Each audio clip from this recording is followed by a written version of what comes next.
So a lot to watch for in these final days of the campaign, which makes this an ideal time to connect with Chuck Todd. He is the chief political analyst for NBC News and the former moderator of Meet the Press. Chuck, thank you so much for taking the time in what is such a busy time in the United States. What are you watching for as we near this finish line? What are you not watching for? Well, I can tell you this, I don't need any more polling data. Right. And I say this because I don't think any new polling data would convince me of anything different. And the other reason is, at this point, I don't think a late poll can measure for what I'm looking for here at the end. And to me, people who haven't voted yet truly don't want either candidate. So they're going to make a decision of which candidate they don't want the most. So I think back to 2016, for instance, right?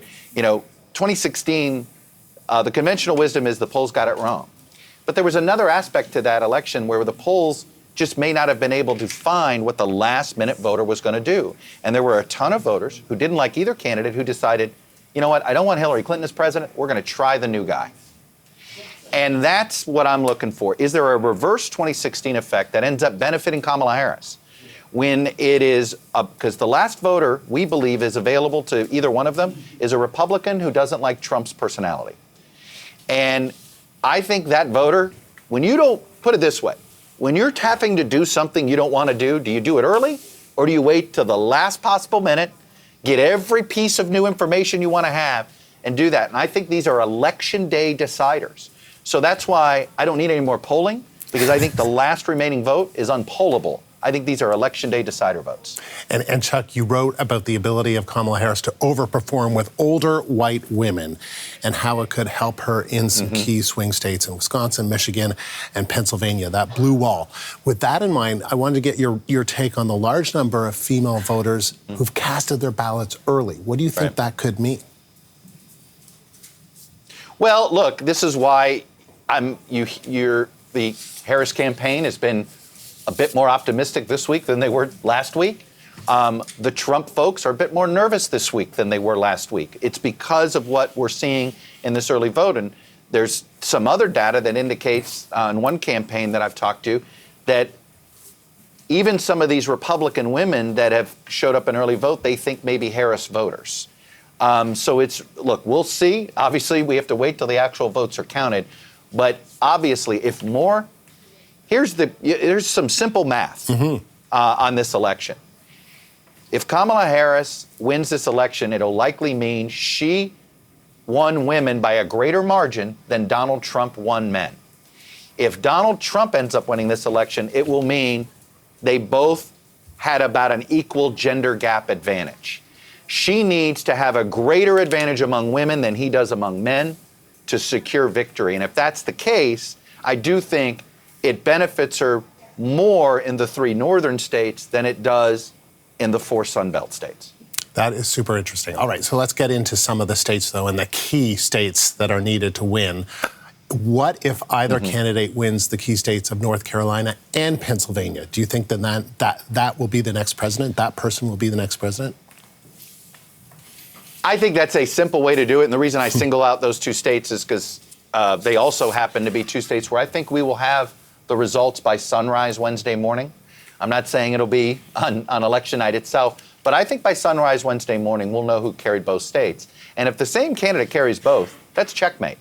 The math becomes more difficult for either one of them if they lose. It's not impossible, but let me give you an example for Harris. If she loses both Pennsylvania and North Carolina, then she has to win Nevada plus something, right? Nevada plus Arizona, Nevada plus Georgia.